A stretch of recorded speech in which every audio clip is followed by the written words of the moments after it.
Olvidé en la primera reunión, yo soy terrible con los nombres y decía, ¿cuál es el nombre? Y me dijo, es muy sencillo, es la Iglesia Bautista Reformada. ¿Lo dije bien? ¿Está bien, Obed? Bueno, esta vez sí. Pero a Obed lo conocemos hace ya muchos años, yo no recuerdo, sé que una de las primeras veces que pudimos estar juntos fue en un retiro espiritual que hicimos en Chile con Manuel y Marcelo. 2011, así que imaginen, ya van más de 10 años y no sé si no nos conocimos antes de eso, pero siempre hemos sentido que la iglesia de ellos es algo así como una iglesia hermana nuestra. El contacto fue inicialmente por medio del pastor Jaime Adams y él, yo sé que ha estado muy cerca de Obed y de la iglesia, de la obra. Jaime siempre me cuenta de lo que está pasando allá y creo que también habla de nosotros cuando está hablando con Obed y se ha ido forjando una relación, aunque un poco sinceramente descuidada esa relación en los últimos años. Pero gracias a Dios en el retiro pastoral pudo estar Obed y fue muy lindo reconectarnos en ese momento y después supimos que se venía para Argentina. Y entonces dije, bueno, cuando estás tenés que pasar por Córdoba y predicar en la iglesia. Y así es. Así que ya predicó en la primera reunión, ha sido de tremenda bendición. Y es el mismo mensaje, la misma palabra de Dios, así que creo que también va a ser de bendición para ustedes. Así que lo invito a que pase, muy agradecidos por este momento.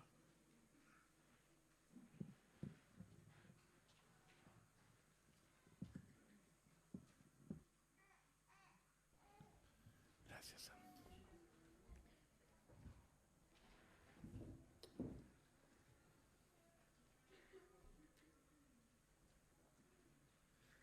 Muy contento de estar en este lugar, ahora que creo que con un poco más de energía después de un segundo desayuno, así que,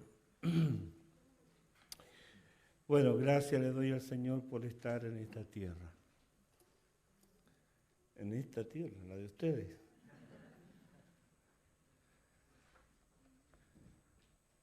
Me crié en Buenos Aires, pero soy chileno, pero amo mucho este país. Viví momentos de profunda pena el año 82.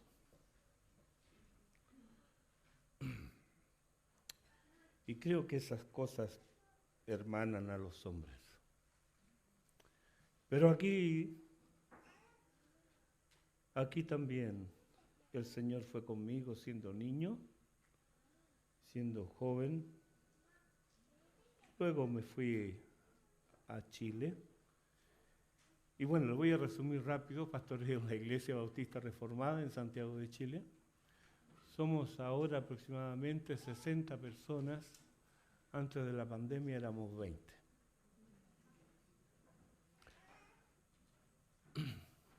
¿Cómo pasó esto? Es muy sencillo. No tengo idea. Dios lo hizo.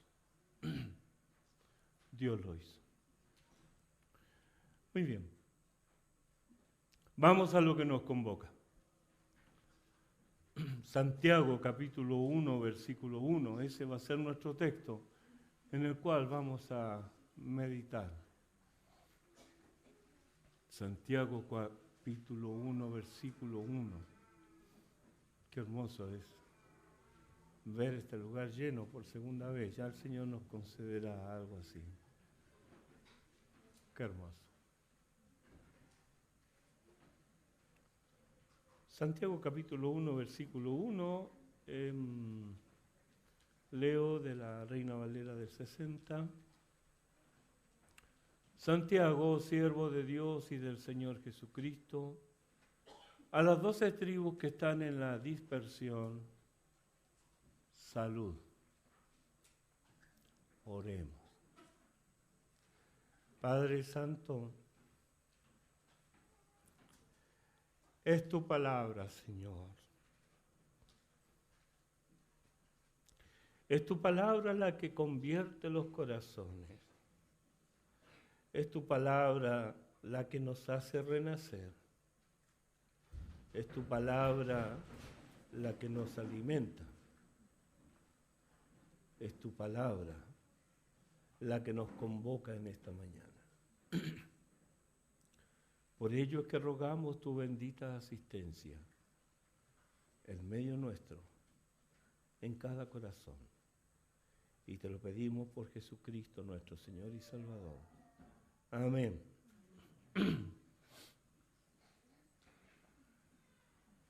Por razón de que mi padre cumplía 84 años, el 5 de mayo, nos reunimos todos los hermanos, yo soy el mayor de 7. Así que nos juntamos todos los hermanos en Tandil. Eso está al sur de la provincia de Buenos Aires. Y bueno, viajé para estar con mi padre, ¿no? Un año más que el Señor le da. Y luego, hace una semana o menos, seguí al norte, dentro mismo de Buenos Aires, a Escobar, donde vive otro de mis hermanos. y anoche llegamos acá. Anoche. Y al recorrer todos estos kilómetros desde Mendoza a Tandil, y luego de Tandil a Escobar, y luego de Escobar acá, no he podido dejar de darme cuenta una vez más de cuán fértil es esta tierra. Han sido kilómetros y kilómetros de sembrados. Nosotros, por cierto, no tenemos campos tan vastos como los que tienen ustedes. Pero también tenemos algo ahí en el sur de Chile. He visto extensiones sembradas con trigo. Cuánta gratitud, hermanos, debiera brotar en nuestros corazones por vivir en tierras tan bendecidas por la mano de Dios. Que sean los impíos los que se quejen. Que sean ellos los que digan improperios del país en que viven. Nosotros como creyentes somos extranjeros y peregrinos, pero amamos el lugar donde estamos, porque es la tierra de Dios. En estas extensiones de trigo crece otra plantita, muy parecida, y es casi indistinguible de la otra. Nadie la plantó, pero ahí está. Crece verde, sana, vigorosa, recibe los mismos nutrientes y los mismos cuidados de la planta útil. Pero esta, ya ustedes saben cuál es, ¿no? ¿Cómo? La cizaña es inútil. Pero crecen juntitas.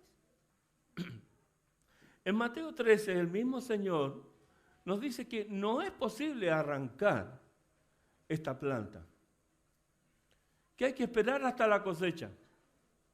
La razón es que crecen tan juntitas que sus raíces bajo tierra se entrelazan. Entonces, si quieres sacar la cizaña, tirar de ella, vas a terminar tirando también del trigo. Por esa razón hay que esperar hasta el final. Ambas crecen juntas hasta la cosecha. Y aquí entonces viene la separación. Una termina en tu mesa, en el criollito, tan rico. Y la otra termina quemándose. El Señor nos dijo que la semilla es la palabra de Dios. Y Pedro nos dice que somos renacidos por la palabra de Dios. Estos son creyentes. La similitud, ¿verdad?, de trigo por mi instrumento de la palabra de Dios, creyentes, está clara, ¿verdad? Estos son creyentes. Pero no todos en una asamblea lo son, sin embargo, así lo parecen. ¿Cuándo se hará la distinción clara y manifiesta? Cuando sea la cosecha. Mateo 13:30 dice: dejad crecer juntamente lo uno y lo otro hasta la siega, y al tiempo de la siega yo diré a los segadores: recoged primero la cizaña y atadla en manojos para quemarla, pero recoged el trigo en mi granero. Un mismo campo, dos plantas, dos destinos completamente distintos unos de otros. Entonces, vamos con la primera pregunta. ¿Eres trigo o eres cizaña? Mi intención aquí hoy no es juzgarte. Solo quiero ayudarte a que al observar conmigo a Santiago puedas ver, por la gracia de Dios, qué será de ti en el tiempo de la cosecha. En líneas generales, Santiago escribe teniendo en mente tres propósitos principales. Primero, animar a los hermanos en medio de su aflicción. Segundo, corregir ciertos errores que se encontraban entre ellos. Porque todas las congregaciones, ¿verdad?, se introducen errores, hay que corregirlos. Bueno, Santiago quiere corregir eso. Y en tercer lugar, enseñarles cómo vivir en tiempos de desánimo y aflicción. Entonces, es para mí. En toda su carta, él les anima a tener y a alimentar una mayor confianza en el Señor frente a la adversidad y a la persecución. Aquí es donde la fe se manifiesta viva y vital. Esa es la fe que se manifiesta en obras. Y aunque esté en aflicción, una fe viva siempre producirá fruto. Aunque esté en aflicción. Esta carta fue escrita para beneficio de los creyentes y resalta de manera específica lo que Dios espera de sus hijos. En 5 capítulos, con 108 versículos, vas a encontrar 60 mandatos que Dios da a su pueblo. Es pesadito, Santiago. Y si descubres que en los primeros 4 capítulos tienes evidencia suficiente para saber si tu cristianismo es real o tu fe es espuria, entonces Santiago va a contribuir, como él dice al final de su epístola, a salvar de muerte un alma y cubrir multitud de pecados. Que Dios entonces nos conceda la gracia de ser bendecidos en esta mañana con su palabra. Nuestro texto dice: Santiago, siervo de Dios y del Señor Jesucristo, a las 12 tribus que están en la dispersión, salud. Ya en este primer versículo hay 3 principios, hay 3 conceptos cristianos básicos. Estos son la conversión cristiana, el servicio cristiano y la hermandad cristiana. La conversión es lo primero y fundamental, pues sin conversión no habrá servicio cristiano. Y sin conversión tampoco habrá hermandad cristiana. Ambos conceptos existen, pero son pobres remedios de lo original, pues hay un servicio interesado que busca la propia gloria y no la gloria de Dios. Y esto, por supuesto, no podemos llamarlo servicio cristiano. También hay una hermandad, donde a pesar de lo que se dice, no todos son iguales. O en palabras de Orwell en su libro Rebelión en la Granja, algunos son más iguales que otros. Esa es la hermandad de Caín y Abel. Es la que predomina, donde abunda la envidia, los celos, y obviamente esta no es la hermandad cristiana. Ambos conceptos entonces, servicio cristiano y hermandad cristiana, solo existen y son posibles si hay conversión verdadera. ¿Sí? Muy bien. Santiago no siempre fue convertido. Hubo un tiempo en el cual él y sus hermanos se negaron a reconocer que su hermano mayor fuera quien proclamara ser el Mesías, el Hijo de Dios, el Salvador. Cuando Jesús comenzó su ministerio y luego de elegir a los 12, se agolpaba a la gente para oír sus enseñanzas y para ser testigo de sus milagros. Estas enseñanzas muchas veces chocaban frontalmente con la enseñanza oficial entregada por escribas y fariseos. Dice Mateo 3:21, cuando lo oyeron los suyos, vinieron para prenderle, porque decían, está fuera de sí. En este texto, cuando usted lee los suyos, ahí lea su familia. Entonces su familia, cuando lo oyeron, vinieron para aprenderle, porque decían, está fuera de sí, perdió la chaveta, está loco, está demente. Su madre y sus hermanos, Jacobo entre ellos, que es Santiago, no querían identificarse con él ni que las multitudes lo identificaran como parte de esos locos excéntricos que lo seguían. Seguramente razonaban, no solo está loco, aquí hay algo más, porque embruja a los demás, porque miren a los hijos de Zebedeo, toda la vida en el negocio de la pesca y que bien le va, tienen una empresa y dejan todo para seguir. Y Pedro, dejándolo todo, lo siguen. Entonces hay algo más. Sus hermanos, entonces tratan con él con distancia, con precaución, en realidad con incredulidad.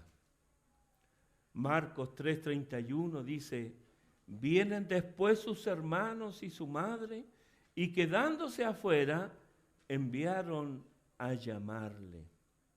En vez de entrar ellos a buscarlo, usan a otra persona para disimuladamente llamarlo aparte. Ellos eran parte del sentimiento general de la población. Se escandalizaban de él. Él los avergonzaba.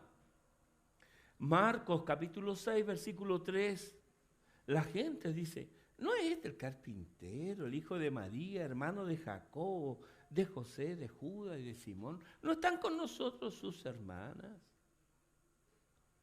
Y se escandalizaban de él. Ellos estaban hartos de Jesús. Y es muy probable que pensaban que mejor les iría como familia si Jesús no estuviera con ellos. Jacobo, quien aparece como inmediatamente después de Jesús en la lista de los hijos de María, seguramente fue parte de quienes dijeron lo que recoge Juan en el capítulo 7, los versículos 1 al 5. En este texto, nota por favor la crudeza y la brusquedad del lenguaje filial. Le están hablando a uno de los suyos, a su hermano le hablan así. La familia le habla. Juan escribe después de estas cosas, andaba Jesús en Galilea, pues no quería andar en Judea porque los judíos procuraban matarle.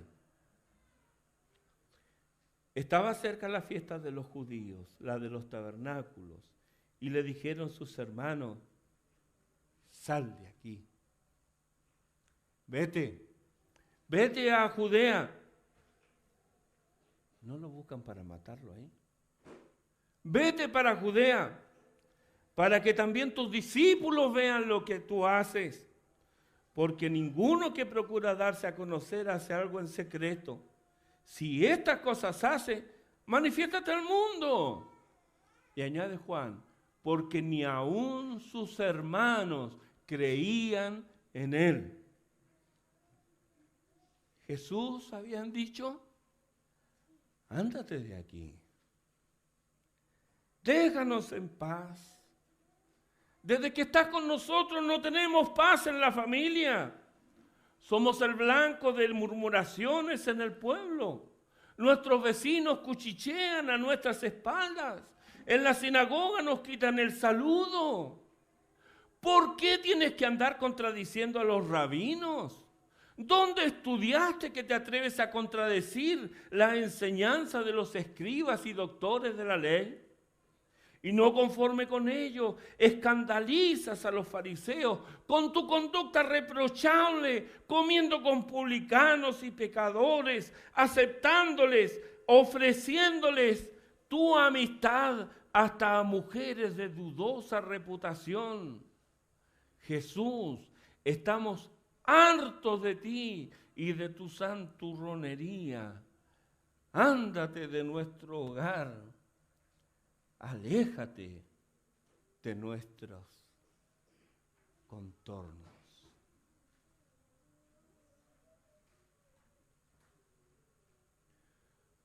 ¿Cuántos aquí presentes son como los hermanos de Jesús?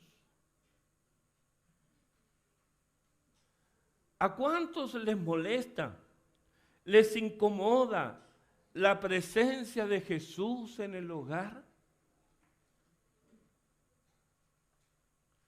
Me crié en un hogar cristiano por la gracia de Dios. Pero cuando tenía como 17 años, ya sabe qué pasa con algunos, cuando no se entregan al Señor, hay otro que lo ciñe y lo toma y lo maneja a su antojo. Ese era yo. Estudiaba en un colegio industrial y llegaba cerca de la medianoche a mi casa. Siempre estaba prendida la luz del porche, pero si estaba prendida la luz interior, yo ya sabía qué significaba. Mi papá y mi mamá habían invitado a alguien y estaban conversando. ¿Cómo detestaba eso? Porque invariablemente parece que antes de que yo llegara, mis padres ya le habían contado: tenemos un hijo mayor que estamos orando por él. ¿Y qué madre nos identifica con el dolor de otra madre? Entonces cuando yo llegaba, me recibían con abrazos, con sonrisas. Yo detestaba eso. Yo sabía en qué iba a terminar. Porque tenía que sentarme con ellos. ¿Cómo iba a ser tan grosero de llegar y entrar? Y mientras me sentaba con ellos, yo me hablaba. Me molestaba que me hablaran. Me molestaba Jesús. No lo quería en mi vida. No lo quería en mi hogar. ¿Por qué? Porque era confrontada sin palabras muchas veces.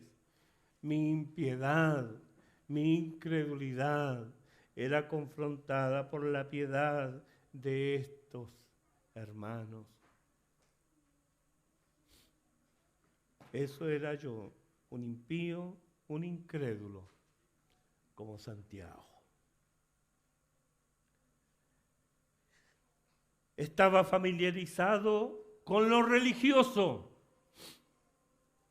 Yo no andaba perdido dentro de una iglesia, no. Yo sabía lo que tenía que hacer, cuándo, cómo, cuándo levantar las manos, cuándo no, cuándo sentarme, cuándo cerrar los ojos, cuándo cantar, cuándo orar, cuándo ofrendar. Todo eso lo sabía. Religión. Pero no conocía la piedad. Por eso detesta. El que es incrédulo detesta al creyente y manifiesta odiosidad al cónyuge piadoso, al hijo creyente. Tenemos un muchacho que se convirtió en nuestra iglesia. Iba por las drogas. Usted sabe dónde lleva eso.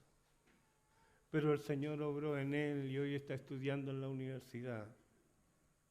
Y va bien. Pero la familia, ¿usted cree que está contenta? ¿Y este qué se cree? ¿Que acaso soy más santo que tú, que yo? Este es un santurrón nomás. Ya van a ver. Cuando caiga. Ahí va a quedar el hermano. Y eso día a día lo afligen.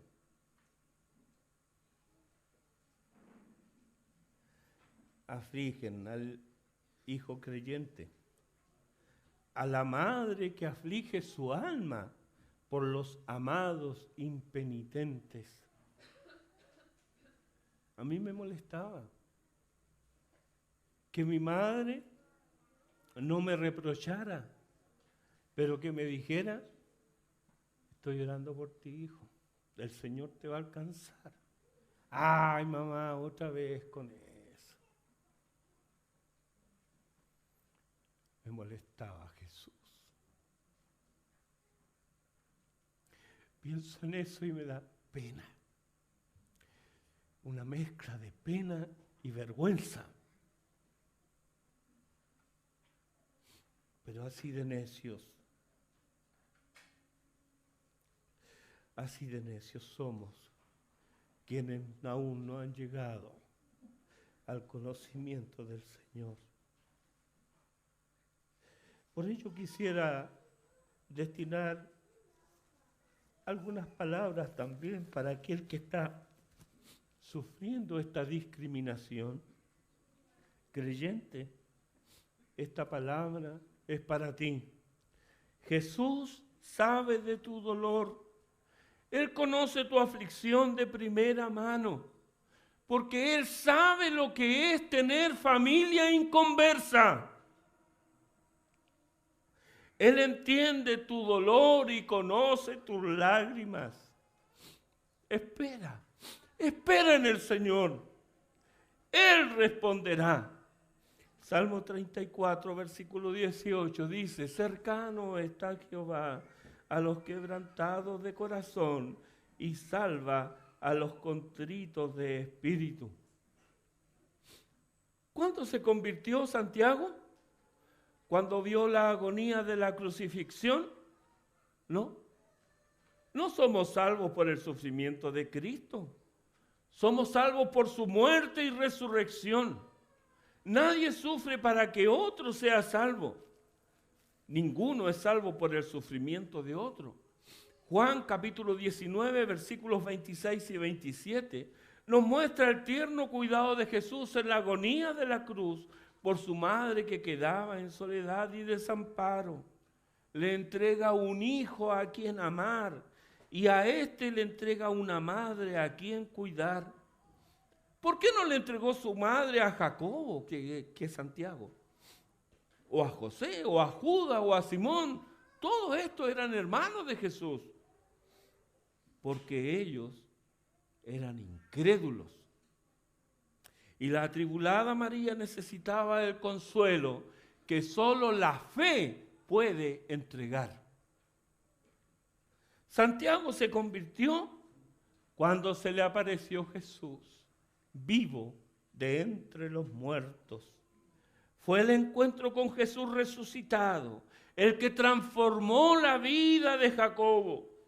Es Pablo quien nos cuenta en 1 Corintios 15 que Cristo dice, resucitó al tercer día conforme a las Escrituras, se le aparece a Pedro, a los 12, a 500 hermanos y después apareció a Jacobo. Hermanos, mientras el hombre no tenga un encuentro con el Cristo resucitado, por muy religioso que sea, permanecerá incrédulo. Jacobo se convirtió, lo encontramos en el aposento alto ahí en Hechos 1:3. Luego como líder en Hechos 12:17. Pablo estuvo con él en Jerusalén, según nos dice en Gálatas 1:9. Era considerado columna de la iglesia, según Gálatas 2:9. Y como tal encomendaba a misioneros e intervenía en los difíciles momentos de la naciente iglesia, según podemos ver en Hechos 15, versículos 13 y siguientes, y en otros pasajes de Hechos también. Esto en cuanto a Santiago. ¿Y tú? ¿Te has convertido? ¿Cuándo pasaste de muerte a vida?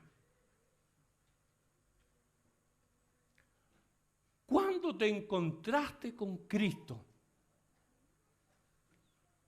¿O sigues siendo un religioso incrédulo? Bueno, si realmente te has convertido, entonces estás sirviendo.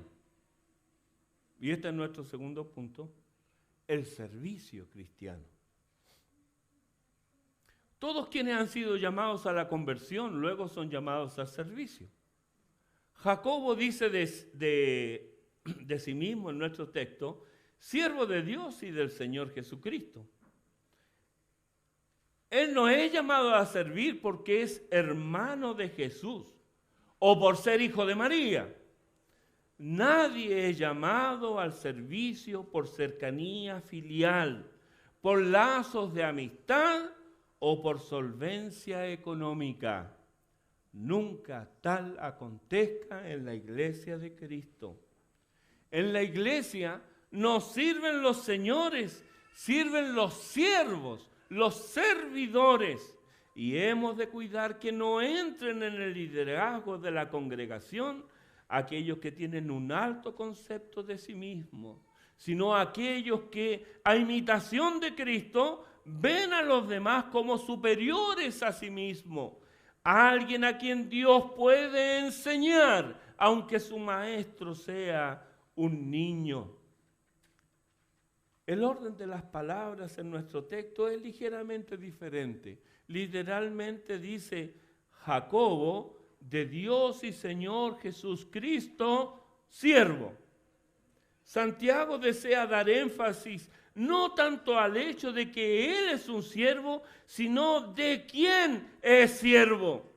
Él exalta a Cristo como su Señor. Es su Señor. Es como que nos dijeran, miren quién es mi Señor. No al hecho de que, soy un siervo del Señor. No. El énfasis está puesto en Él, en Cristo. Él es su Señor. Para Él no había honor más grande que ser siervo de su Señor celestial. Ese es el sello de su relación personal con Jesucristo. No expresa ninguna otra cualidad sobresaliente. Solo vemos una profunda devoción y sumisión a su Señor. La palabra para siervo es esclavo. Él se considera esclavo de Dios y de Jesucristo. Esta es su primera nota de humildad. Pues también llama más adelante a los hermanos, a los creyentes los llama hermanos, hermanos míos, mis amados hermanos. Está en un plano de igualdad. Volviendo al uso deliberado de la palabra esclavo, está en abierta contraste con la idea de la libertad. En el mundo griego el esclavo era menospreciado, mientras que el que era libre se enorgullecía solo por el hecho de serlo. Un esclavo ha puesto de lado su propia autonomía y se somete a la voluntad de otro. Eso es un siervo. Un siervo no tiene voluntad propia, no tiene ideas ni pensamientos propios. Todos pasan por el filtro de si estos agradan a su Señor. Efesios 5:10, comprobando lo que es agradable al Señor. Un siervo no tiene pertenencias propias, él mismo le pertenece a su Señor. Ser siervo en el mundo greco-romano era una vergüenza. En cambio, para alguien convertido al Evangelio, ser siervo de Jesucristo es todo un honor, no por ser siervo, sino por quien es su Señor. Ser siervo implica obediencia absoluta, total sumisión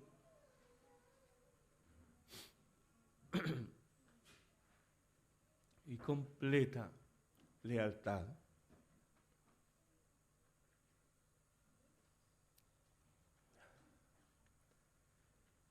Por esta razón, no es de extrañar que llegado a este punto, a entender el concepto del servicio, de lo que es ser siervo, no nos debe extrañar que se suavicen las demandas del Evangelio, pues venimos acostumbrados a esto. A mí nadie me tiene que decir lo que tengo que hacer. ¿Te suena conocido? ¿Lo has dicho? Pues bien, eso es propio de los hijos de las tinieblas, no de los siervos del Señor. Los hay que son obedientes solo en parte. Y como los judíos que consideraban a una parte del día como el día completo, estos consideran que la obediencia en parte es como la obediencia completa. No. Aquí tampoco estamos en presencia de un siervo. Un siervo es aquel que hace lo que su Señor le ordena y procura hacerlo bien. Esto es lo que se dice del siervo del Señor con mayúscula. En Marcos 7:37, bien lo ha hecho todo. Y el servicio es la característica del siervo. Marcos 10:45 nos dice, porque el Hijo del Hombre no vino para ser servido, sino para servir. ¿Dónde encontramos a los siervos? ¿Dónde hallamos a Santiago o Jacobo? Hechos capítulo 1, versículos 13 y 14, perseverando en oración y ruego. No sabemos por qué o cómo fue elegido para ser líder en la iglesia de Jerusalén, pero hasta aquí sabemos de su humildad, su devoción, su vida de oración, cualidades, todas ellas que destacan en un creyente genuino. Hemos de destacar también que no por ser siervo es ignorante. Santiago nos muestra que se ha educado, está familiarizado con los fenómenos atmosféricos, sabe de navegación, de animales y de la agricultura. También conoce la naturaleza humana por las Escrituras y también por la observación. Y no desconoce los efectos terribles del pecado en la sociedad, en la congregación y en el individuo. Santiago era un siervo del Señor, un hombre que conocía a Dios, un hombre con los pies firmemente plantados en la tierra, pero profundamente espiritual. Estos son los siervos que necesitamos en los tiempos presentes. Hombres de Dios, no tan conscientes de su propia valía, pero conocedores de su dependencia de su Señor soberano. hombres y mujeres convertidos, para quienes sea un honor servir y no buscar ser servidos. Hombres y mujeres cuya ambición no sean los títulos ni las posiciones de los hombres, sino el humilde título de siervo inútil, pues lo que debíamos hacer, eso hicimos. La grey del Señor siempre necesitará de estos hombres y mujeres conocedores de la palabra de Dios, asiduos a la oración, devotos fervientes y conscientes de su dependencia de Dios, humildes e instruidos para que en todo su ser glorifiquen a Dios que los señaló como sus siervos. ¿Eres tú uno de ellos? ¿Acaso no te ha llamado tu Señor a su servicio? ¿Puede existir algo como que el Señor te llame a salvación, pero no te llame a su servicio? Y si Dios te ha llamado a su servicio, ¿cómo te preparas? Que nuestro deseo sea: he aquí que vengo, oh Dios, para hacer tu voluntad.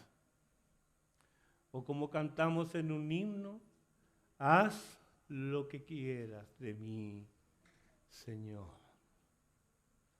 Yo soy tu siervo.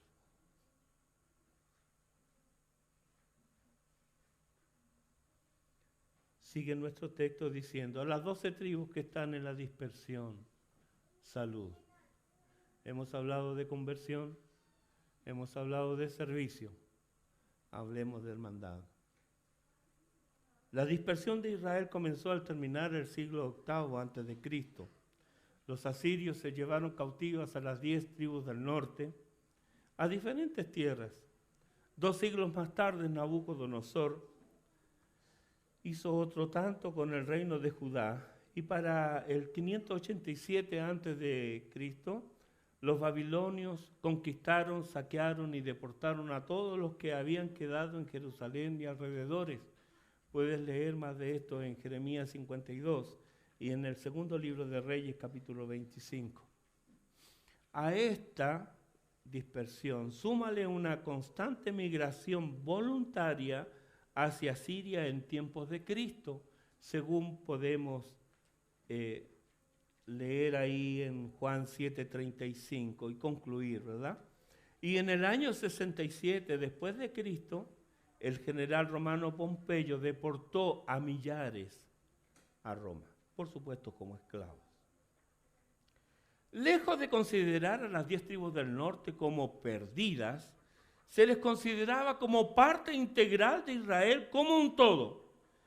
Estos grupos salidos de Palestina no fueron totalmente absorbidos por los otros pueblos.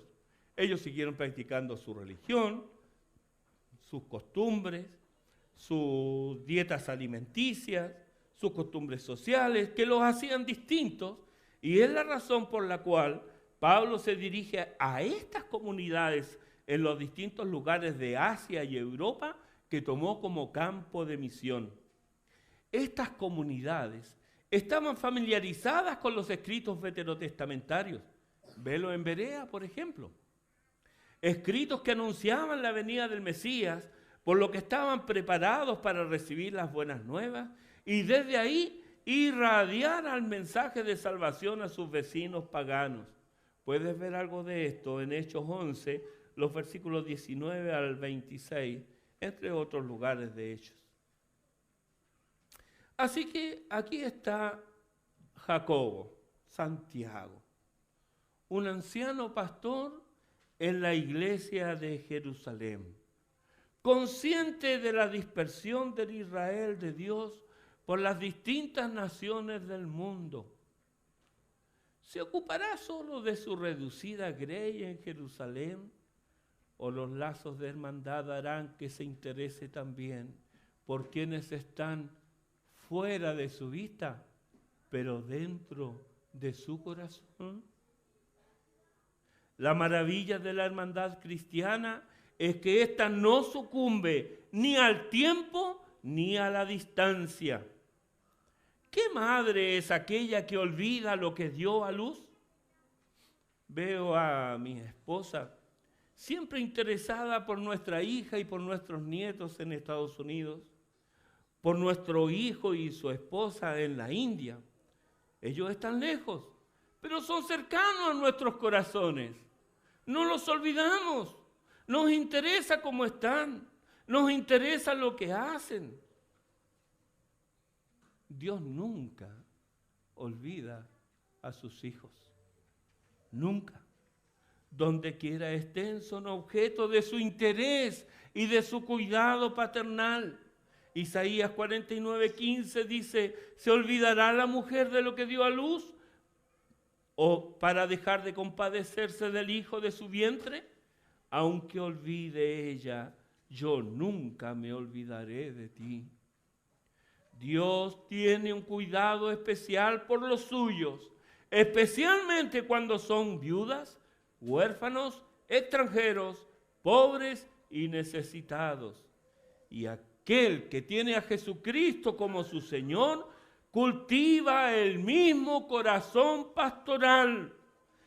El que es siervo del Señor no es ni puede ser indolente, ni apático, ni indiferente al sufrimiento o al devenir de sus hermanos. Él es guarda de sus hermanos. Es la antítesis de Caín.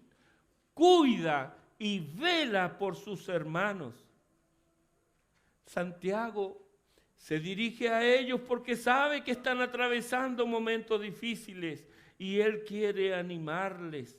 Sabe que los errores se introducen y enquistan en las personas y crecen con rapidez cuando no hay quien vele por la salud de sus almas, por lo que quiere prevenirlos y corregirlos. Sí, están lejos, pero son mis hermanos.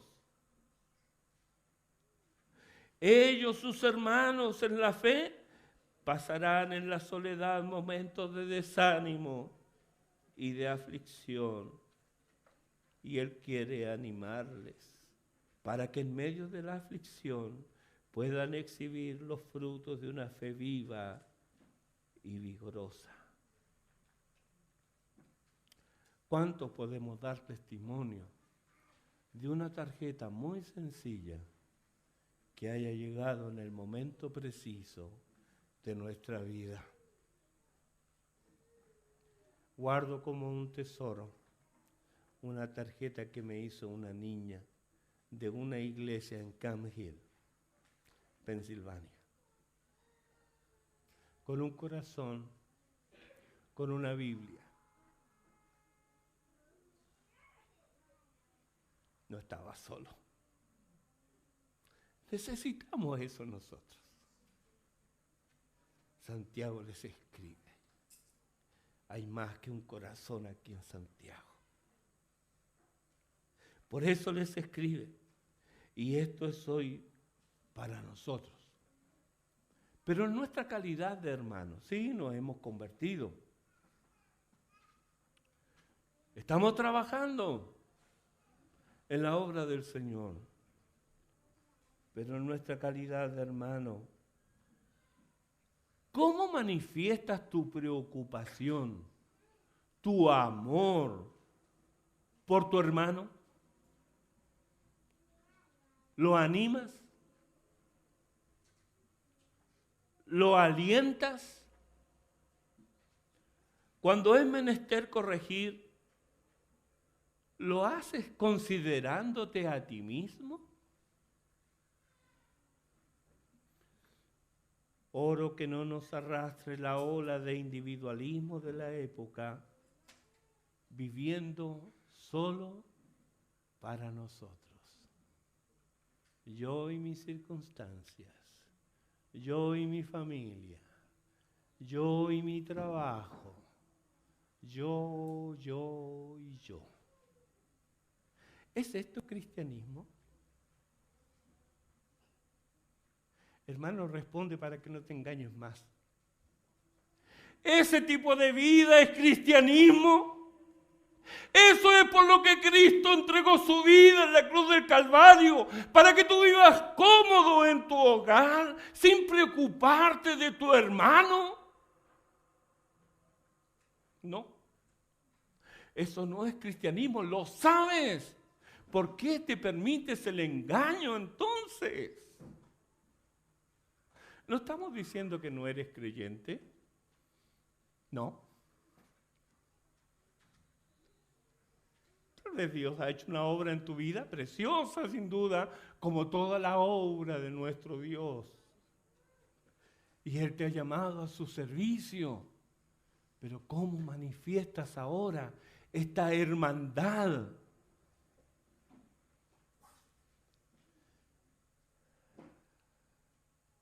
Somos parte del cuerpo de Cristo y todo creyente en Él es mi hermano.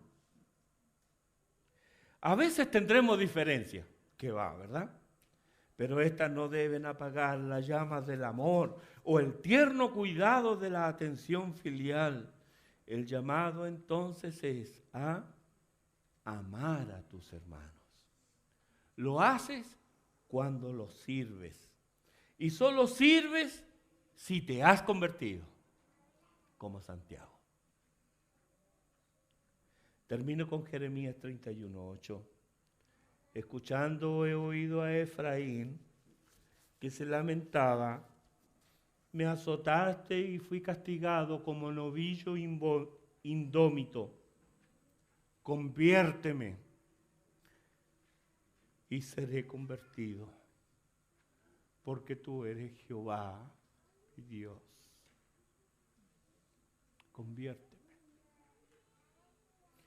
Yo necesito convertirme en esta mañana. Necesito convertirme de mi egoísmo. Necesito convertirme de todas aquellas ideas y modas que se me pegan, que las asumo como que si fueran mías y no tienen nada que ver con Jesucristo y el Evangelio.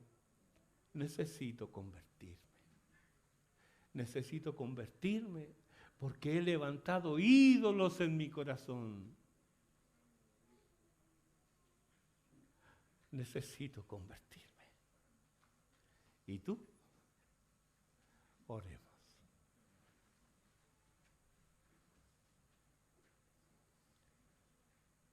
Oh Señor, conviértenos y seremos convertidos. Es tu obra en nuestros corazones. Es tu palabra la que obra en nuestras vidas. Es tu palabra la que actúa en nosotros los creyentes.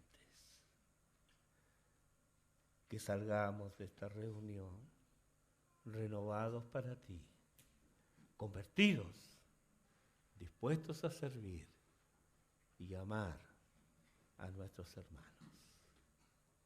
En el nombre de Cristo. Amén.